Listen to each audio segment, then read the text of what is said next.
I have spent decades exploring the depths of the human psyche, and there is one fundamental truth that most people never grasp until it's almost too late.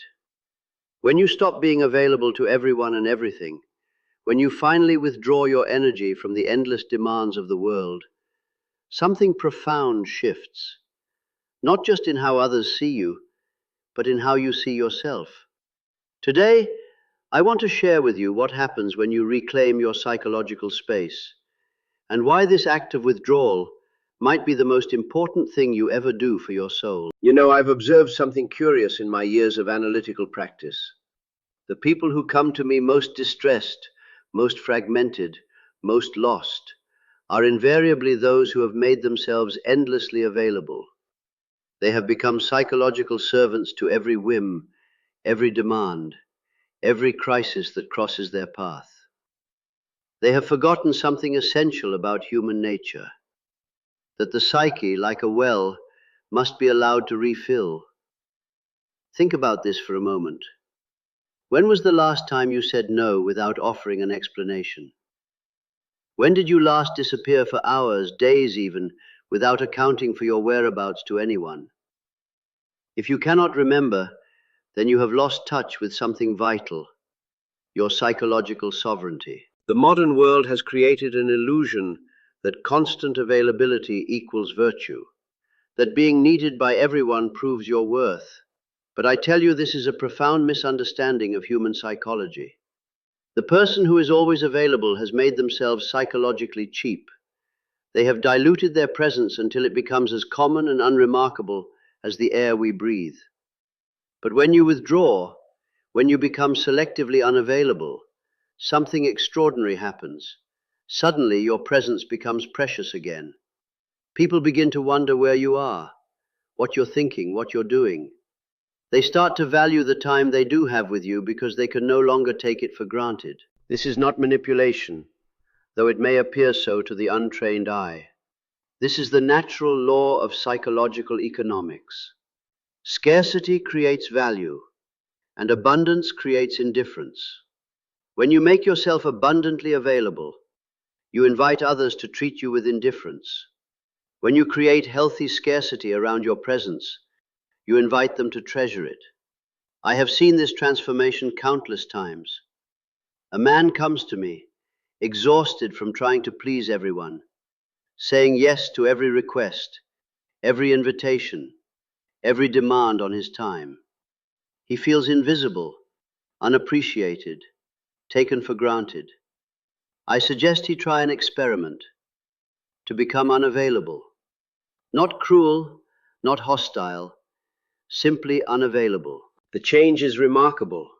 Within weeks, the same people who previously ignored him are suddenly interested in his thoughts, his time, his presence. Why?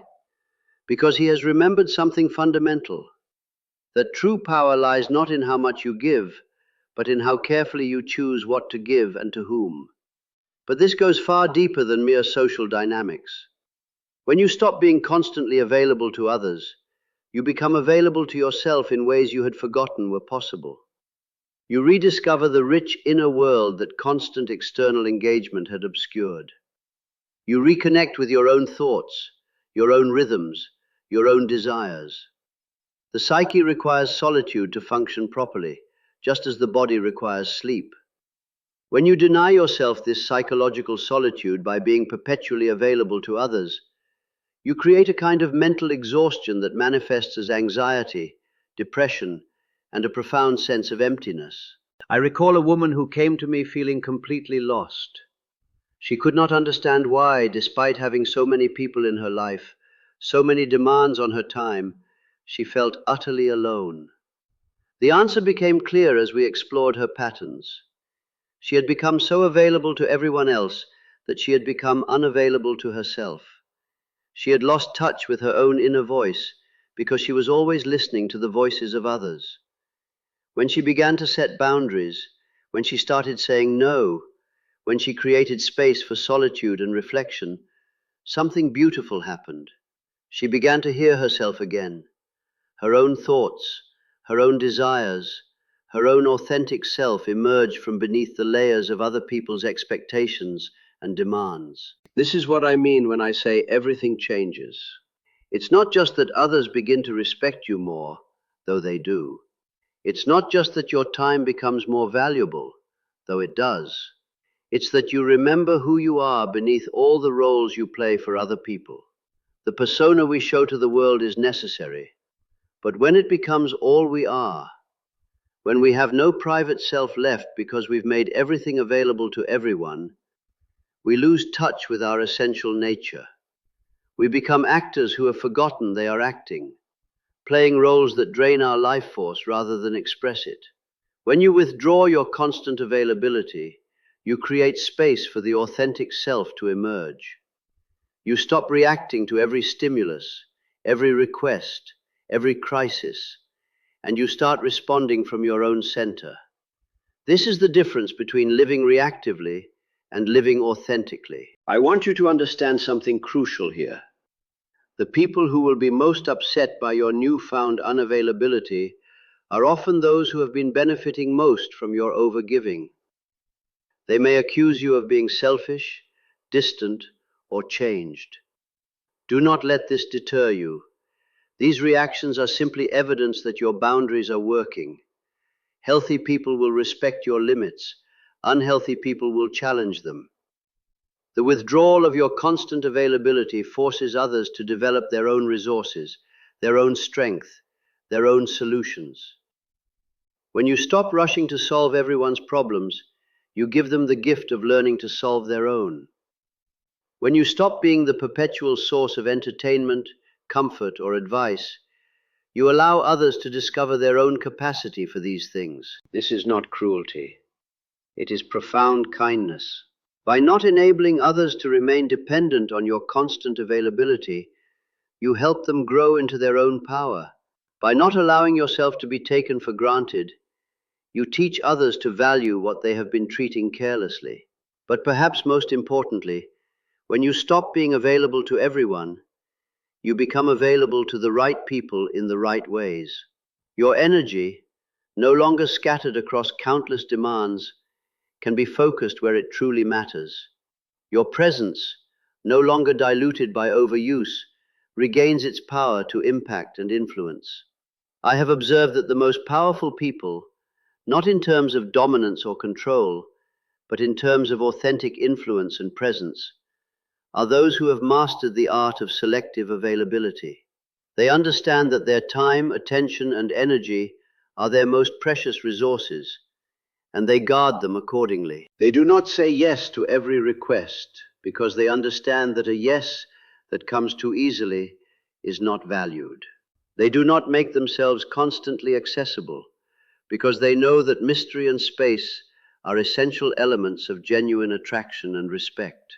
When you make this shift, when you reclaim your psychological space and become selectively available, you will notice something profound. The quality of your relationships improves dramatically. The people who remain in your life are those who truly value you, not just what you can do for them. The interactions you do have become more meaningful, more genuine, more satisfying. This is because when your presence becomes rare, it becomes precious. When your attention becomes selective, it becomes powerful.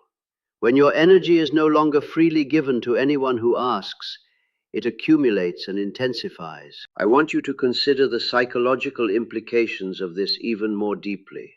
In the unconscious mind, availability often equals weakness. The person who is always there, always ready to help, always willing to listen, activates something in others that breeds contempt rather than respect. This is not conscious malice. It is an unconscious response to what appears to be unlimited supply. But when you become unavailable, when you create healthy distance and appropriate boundaries, you activate different unconscious responses. Suddenly, others begin to question whether they are worthy of your time and attention. They begin to appreciate what they previously took for granted. They start to bring their best selves to their interactions with you because they understand that your time is valuable. This dynamic extends far beyond personal relationships. In professional settings, The person who is always available for extra work, always willing to stay late, always ready to take on additional responsibilities without question, often finds themselves overlooked for advancement and undervalued by their colleagues. But the professional who sets clear boundaries, who is selective about their availability, who makes others work to access their time and expertise, is typically viewed as more competent, more valuable, and more worthy of respect and compensation. This is not about playing games or manipulating others. This is about understanding fundamental psychological principles and aligning your behavior with natural law rather than against it. When you stop being constantly available, you also stop enabling the dysfunction in others. Many people have grown comfortable being irresponsible, disorganized, or dependent because they know someone will always be there to clean up their messes, solve their problems, or provide emotional support for issues they should address themselves. Your constant availability often prevents others from developing necessary life skills and emotional resilience. It keeps them in a state of psychological adolescence, where they expect others to manage what they should manage themselves. By becoming less available, you force others to develop their own resources. You compel them to plan ahead, to be more considerate, to take responsibility for their own emotional states and life circumstances. This is a gift, though they may not recognize it as such initially. I have seen marriages transformed by this principle. Partners who had become take each other for granted suddenly rediscover appreciation when one spouse stops being endlessly available for every need, every whim, every emotional crisis. The relationship regains mystery, passion, and mutual respect.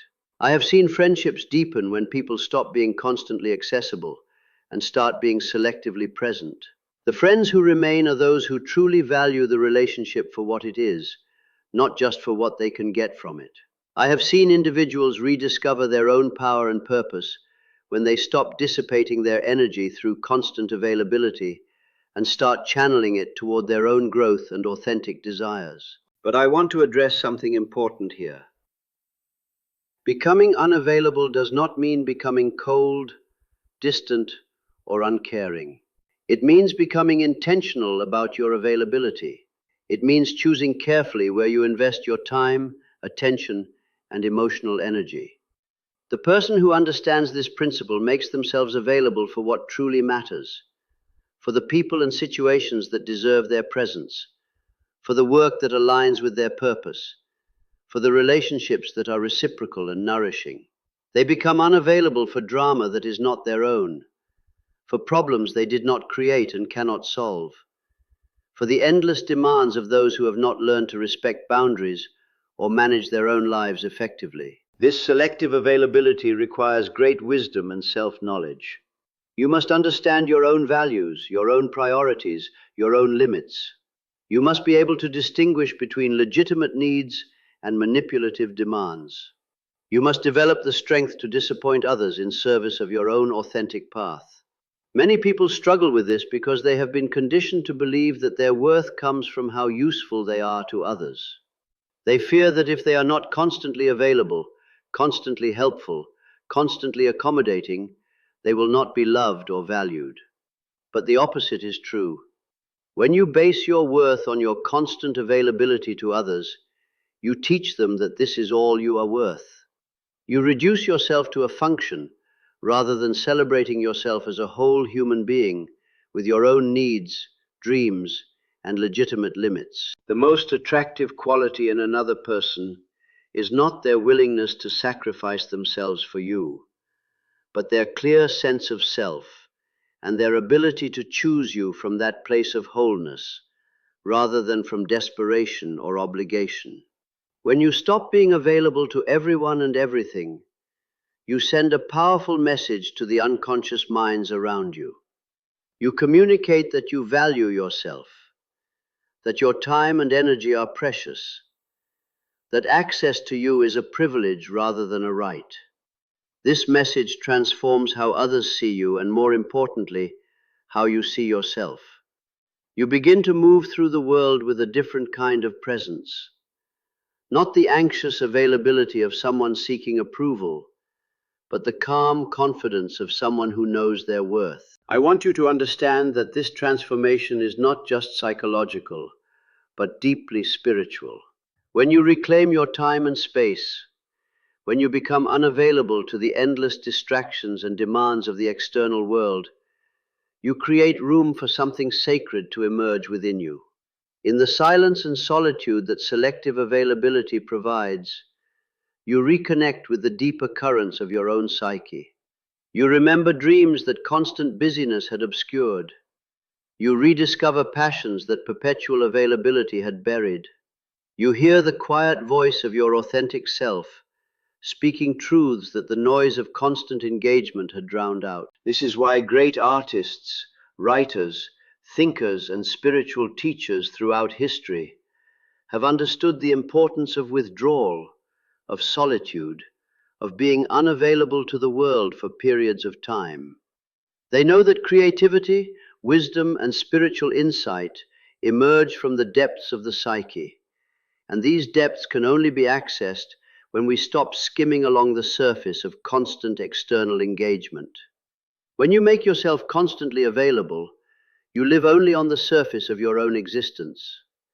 You react to every stimulus, respond to every demand, engage with every crisis, and in doing so, you never penetrate to the profound depths of your own being, where real wisdom and authentic power reside. But when you withdraw, when you become unavailable, when you create space and silence around yourself, you sink into these depths. You discover resources you didn't know you had. You access creativity you had forgotten. You connect with a strength and wisdom that constant external focus had hidden from you. This is not selfishness. This is spiritual necessity. Just as the earth lies fallow between seasons to restore its fertility, the human psyche requires periods of unavailability to restore its creativity, wisdom, and authentic power. The person who is always available has made themselves spiritually barren. They have given away their psychological fertility in constant service to others' immediate needs and desires. They wake up one day feeling empty, depleted, wondering where their life force has gone. But the person who understands the sacred importance of withdrawal, of selective availability, maintains their psychological fertility. They remain connected to the source of their own power and creativity. They have something real and valuable to offer because they have taken the time to cultivate it within themselves. I have seen this principle work in every area of human life. In romantic relationships, the partner who is always available quickly becomes invisible. The relationship loses its spark because there is no space for longing, no room for appreciation, no opportunity for the other to miss and desire their presence. But when you become selectively available to your partner, when you maintain your own interests, your own friends, your own pursuits that do not always include them, something beautiful happens. They begin to see you again as a whole person rather than just as an extension of their own needs and desires. In friendships, the person who is always ready to drop everything, always willing to listen to the same problems repeatedly, always available for emotional support regardless of reciprocity, often finds their friendships becoming one-sided and draining. But when you set boundaries around your availability, when you require friends to respect your time and energy, when you become selective about which emotional crises deserve your attention, your friendships become more balanced, more respectful, and more genuinely satisfying. In professional life, the employee who is always available for extra work, always willing to cover for others, always ready to sacrifice their own time for the organization's immediate needs, typically finds themselves overworked and undervalued. But the professional who sets clear boundaries around their availability, who is selective about which additional responsibilities they accept, who maintains a life outside of work that they protect fiercely, is typically viewed as more valuable and competent. This is because unavailability signals value. When something is easily obtained, it is rarely treasured. When something requires effort, planning, and respect to access, it is naturally valued more highly. But beyond these external benefits, the internal transformation that comes from reclaiming your availability is even more profound. When you stop being constantly responsive to external demands, you create space for your inner world to flourish. You remember what you actually enjoy doing when you're not constantly doing things for others. You rediscover your own preferences, your own rhythms, your own authentic desires that constant availability to others had obscured. You begin to live from your own center, rather than constantly reacting to the centers of others. You move through the world with intention, rather than merely responding to whoever shouts loudest or needs most urgently.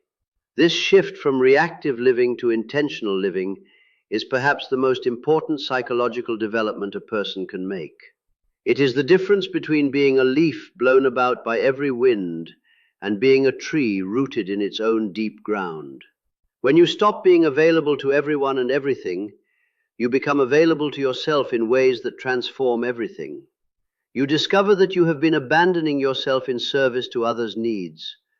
You realize that the very people you have been trying to help by your constant availability have often not been helped at all, but rather enabled in their dysfunction. You understand that true love, true friendship, true professional value does not come from self-sacrifice and constant availability, but from wholeness and selective presence. The paradox is this: by becoming less available to others, you become more valuable to them. By caring less about their immediate reactions to your boundaries, you create the conditions for them to care more about maintaining a relationship with you. By prioritizing your own needs and desires alongside theirs, you teach them to do the same, creating healthier, more balanced relationships all around. This is not about becoming cold or uncaring.